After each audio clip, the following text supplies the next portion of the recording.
Hey everyone, Matt with DeatschWerks. I'm here with Sophie from Women in Wheels, and we're going to talk about her organization today. So Sophie, what is Women in Wheels and how did it get started? So Women in Wheels is an association created to support and empower women in all aspects of motorsports. Drifting, stance cars, show cars, drag racing, anything that has a set of wheels, we are trying to support and, like I said, empower women. A big thing for us is to show representation for women who are up and coming in all of these industries. We want to, because when I was a kid and I was growing up, I didn't know women who raced. I didn't know women who competed because all I saw was what was shown to me at my home track at Thunder Valley. So I never saw any of this. I never saw any of the women who were still competing, who were, really paving the way for us young women. I never saw that. So I really just want to create an environment where women, young girls, and even any age can see, oh wow, they're doing it, I can do it. Right. That's the kind of atmosphere that we're really trying to create with Women in Wheels. And even though this year we're focusing solely on drag racing, we really do want to dabble in all of these industries and really just create a welcoming and empowering environment for women to say, I can do this too. One of my dear friends, Ashley Monks, she has one of the most badass full stock interior, full weight 2017 S550s, and it has twin precision turbos with a Helion sleeper kit, and she is running 8s in the quarter. She actually set her quarter mile PB at Street Car Takeover Indy last year, and we are so excited to see her this year. So she is one of the women out there just doing it. And she's one of the women that I have been following, and she's one of the women that really, I do this for women like her. Right. So that's awesome. Yeah, my garage is nothing compared to some, but but I do enjoy looking at her stuff all day. Awesome. That's awesome.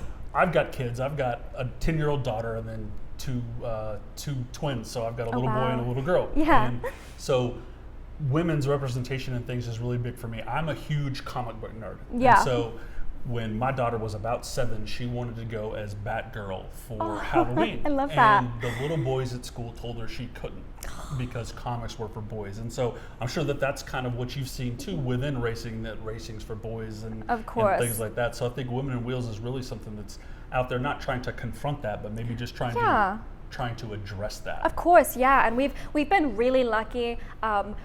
So many of our sponsors this year for the Street Car Takeover event a lot of male-owned shops who have come out and said, we love this. We want to support you. We want to support all of the women coming into this industry. Right. I mean, you have Matt from Dedicated Motorsports. You have the entire team from Vengeance Racing out in Georgia. They have all gotten on the phone with me and said, we want to do this. We want to see more women. And I think that is so helpful for women who are, looking in on the industry and thinking it's intimidating. It's intimidating looking in when you really aren't familiar with it, and it's a lot to look at. And when you have these, 1 or 2 people who are like, no, it's not for girls, blah blah blah. I get a bit discouraged. But when you see these powerful big companies and performance shops backing an organization like Women in Wheels, it is so helpful for us to be like, well, don't listen to them because look, we have DeatschWerks, we have DMS, we have just to name a few. Right. We have all of these very well-known companies and shops standing behind us saying, you can do this. Like, we want you to do this. That's and awesome. I think that's so helpful to women who are just trying to get started. Right. Yeah. So, you're into motorsports, and we talked a little bit earlier before we started our interview, and you're into motorcycles and things like that. So obviously, Women in Wheels is for women with any type of wheels. Of course. But what would be your advice for women that want to get into racing? Like, how do you get started in that? Like, if you haven't been exposed to it, or of course, maybe you didn't have a dad or a brother or even a sister that was into cars to show you that. No, how absolutely. do you get into it? So I think, it just really depends on your situation. Like, I, growing up, was lucky enough to have a dad who just thrust me into the world of Formula One, of MotoGP, of Isle of Man TT racing, all of that. So I really just grew up surrounded by that stuff. So it was easy for me to say, oh, there's a racetrack by my house now. I'm going to go and take a look. But, I know a lot of women just aren't even exposed to any of that growing up. So my advice is find some local car meets, meet friends, go out, watch racing, participate, find some people who are in the industries that you are trying to be in on Instagram or Facebook, follow their builds. Just start learning. One of the greatest things about, I hate to sound cliche, but the internet is that you really have limitless ability to look at what is going on around you, and if there's something that interests you, whether that be off-roading, dirt bikes, or drifting, anything, you name it, there is a plethora of information out there that you can go and start looking at the powerful women who are competing in that sports, but even some of the very talented men who are competing in those sports. Like there is just like I said, there's a plethora of things out there. Just go and get your feet wet, meet people, and slowly just work your way up to it. Yeah, absolutely. So how can someone become a part of Women in Wheels, whether they want to join the association that you guys have going, or if they want to become a sponsor to kind of help move the program along? Like how does someone get involved with you guys? So if you are looking to become a part of the association, you absolutely do not need to purchase anything. You do not need to wear our shirts. Like that is a bonus, but that is not a requirement. We have an Instagram page and a Facebook page that you can find at Women and Wheels USA. You can give it a follow. You can keep up with all the amazing women that we feature on there. You can keep up with all of our events, both local and out of state, maybe coming to a track near you, that you can come and say hi. We absolutely love when people stop by our booth and say, I've been following you, blah, blah, blah. And it means everything to us. But we do have a Facebook private group for women who want to find a space to have fun. Okay. And it's Women in Wheels Oklahoma, but you absolutely do not need to be in Oklahoma to join it. I just have yet to figure out how to change the name. They say millennials are good with tech, and here I am. Right. But and if you are interested in being a sponsor for anything that we put on, you are more than welcome to reach out to any of those business pages, and I will give you my business email, and we can work something out. That sounds great. So what have you guys been up to in 2021? I know we met you at Streetcar Takeover here. So I know you're doing a lot of those. What else are you guys up to? What's your next event you guys are doing? So, technically our next event is going to be in North Carolina, Streetcar Takeover, which we are incredibly excited about because we have a bunch of women who are signing up for our women's drag racing class, which is so exciting. We are actually... Thank you so much to the Streetcar Takeover crew because we are taking an all women's drag class throughout 9 or 10 of their events this year. So it is going to be a lot of fun. But we also regularly host a lot of charity and fundraising events. Here in Oklahoma, we have one coming up at the end of July, and we are raising money for the nonprofit Friends with Four Paws. Okay. And it saves dogs and cats on death row, and we gets them into loving homes. So that's what we are focusing on. Yes. So what's in your garage right now? So I feel like I am so boring compared to some of the fantastic women that we feature. I drive a minivan, for the record, so nothing is more boring than that. I hate how much I love it. Go ahead. I'm just saying, I rented a minivan to go to New Mexico one time. Oh my gosh, the thing was like a limo. It was so comfortable. I hate to admit that I would consider one. Oh, 100%. Right, they're so comfortable. So I have a 2015 BMW S1000 RR. It is a motorcycle. It is getting prepped for, it's getting some goodies right now. Okay. But all right, so how did you get into motorsports? So growing up, my dad, like I said earlier, completely just pushed me into the world of Formula One, MotoGP. When I was about 1 foot tall, I had my own pit bike, and I would race around the neighborhoods in England with a helmet on, and I idolized Valentino Rossi. So I had the 46 on my helmet and on my bike and everything. And both my parents were bikers growing up. My dad was really into sport bikes, and my mom, she still rides Harleys to this day over in England. But my parents definitely always gave me whatever you want to do, there's no reason you can't do it. Right. And I definitely wasn't raised with like you're the best at anything you do, because there have been plenty of events that I have come dead lost in. But my mom is kind of a kick-ass athlete. She's just an Iron woman. She competes in the Ironman triathlons. She did the Marathon des Sables, which is the Sahara Desert Marathon that's over 7 days long. Wow. It's about 150 miles of running.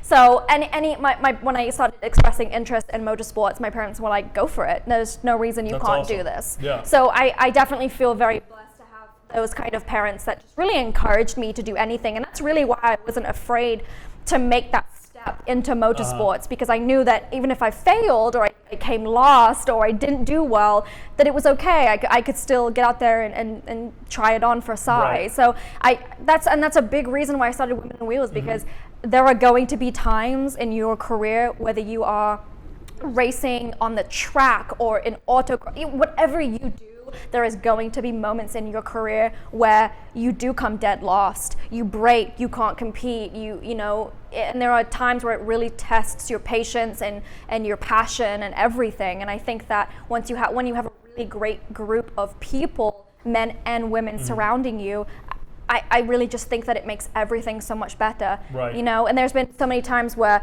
you know, my friends do so much better than me, and I have nothing but love. I think that is the best thing when I get to see my friends succeed. So, and I think that really does come from having a great support system, and that's really what we're just trying to do. So, what's your dream vehicle? Oh gosh, well, you know what? I really should have prepped myself for that question. I know. I threw it in last minute. You did. Okay, if I'm brainstorming right now, I am an absolute huge fan of regular cab short bed trucks. Okay. Right now, I'm working towards getting a new short bed single cab F-150 Coyote with the 10-speed automatic transmission. I would absolutely love to throw some twin turbos on there and just slam it and have some really good rowdy fun with it. That's awesome. Yeah. That's really awesome. All right, so flawless segue into what we're doing next. If you could drive any car or bike or vehicle from a movie or a TV show, what would it be? Wow. Is the Millennium Falcon a wrong answer? That's never a wrong answer. Okay, that would be one of my top choices. But I would, you know, anything from Gone in 60 Seconds. Yeah. They didn't have to crush Eleanor like that. They didn't. Double-edged soul. Right, but that is honestly one of just the dream Sunday drive classic cars. Yeah. I would absolutely love to take a drive in one of those. Absolutely. See, I would go with the Batmobile. Also a great choice. It would mean that I was Batman. That's also a good choice. And you were rich like Bruce Wayne. Absolutely. So yeah, I get that. All right, so we're going to play a little game here. Oh, goodness. And we're just going to guess what these cars are from famous movies or TV shows. Let's go. Here's the first one. DeLorean. That's the DeLorean from Back to the Future. Yep. You're right. Oh my gosh. I know that this is from Batman. It is the Batmobile from the 1989 Batman movie with Michael Keaton. All right, what about this one? Holy cow. You know I'm like 23, right? Uh-oh, I'm way too old. So there we go. If we're stumped, this is from Ferris Bueller's Day Off. So I've never seen it. Have you never seen? Okay, that's what you're doing this weekend. Okay, sounds good. So this is a 1961 Ferrari 250 GT, California. I'm not just saying this, but the headlights and the front end shape, it's very Ferrari. Yes, absolutely. I'm trying to save myself. All right, this one you should know this one. Oh, I just spoke about it. A Camaro. No, I'm kidding. It is a 1967 GT 500. It is from Gone in 60 Seconds. It is. Yep. So, have you seen the original Gone in 60 Seconds? No, I haven't seen the original, but I've heard it's great. Good. There's a car chase that was like one shot. I'm a big movie guy, so check that one out. Wow, I'm gonna have to. You can't go wrong with Nicolas Cage or, like early Angelina Jolie. Right, so absolutely. You can't go wrong with that. All right, here we go. This is another one. Oh, that's an Audi R8. That is an Audi R8 from Iron Man 1. Yeah, that's right, stock. Yep. All the Iron Man films had a deal with Audi, so they all have that. So I guess it was Iron Man 3, he was driving like the electric one. Oh, no way. I have to pay more close attention. The electric version of the R8. All right. How about this one? Oh, a Supra. Supra, there we go, from Fast and the Furious. This is that one movie where the car is like alive. Right? Yes. It talks. Kit? Kit. There we go. It's Kit. It's Kit. It's so Kit. we've got Knight Rider, we've got Michael Knight, which is there we go. one of my idols. You know, David Hasselhoff. You got to have the chest hair and Oh, the of gold course, chain, yeah. right? So you know that's the Pontiac Trans Am. You know, and if I could get a car that would talk to me and comfort me the way Kit did, of course. you know, I'm in for that. What else do you sure. need? I know. What else do you need? So this is another one from another remake. The Italian Job. The Italian Job. So these were, I think these were 2003 Mini Coopers. Yep. So both of those movies were really, really good. Oh, fantastic. You know, and again, like a young Charlize Theron. Yeah. And that, like a not so huge Mark Wahlberg in the movie. Also true, yeah. Great movies. I think this is the last one. This, I can tell you exactly what movie this is from. This is the Avengers. And this, Scarlett Johansson's character's driving it. It's a C7 Stingray. It is. And what movie is it exactly from, though? It's Captain America. Oh, that's right. And the Winter Soldier. So That's Captain right. America 2. That's right. By far my favorite Captain Great America movie. film. Great movie. In all of them. Absolutely great movie. So that is the end of our quiz. You did great. I'm too old throwing in old movies for you. So I did my best. Well, thank you guys for watching. Again, I'm Matt with DeatschWerks. This is Sophie with Women Wheels. You can check them out on Facebook and Instagram. You can check DeatschWerks out on Facebook and Instagram and YouTube as well. Thanks for watching.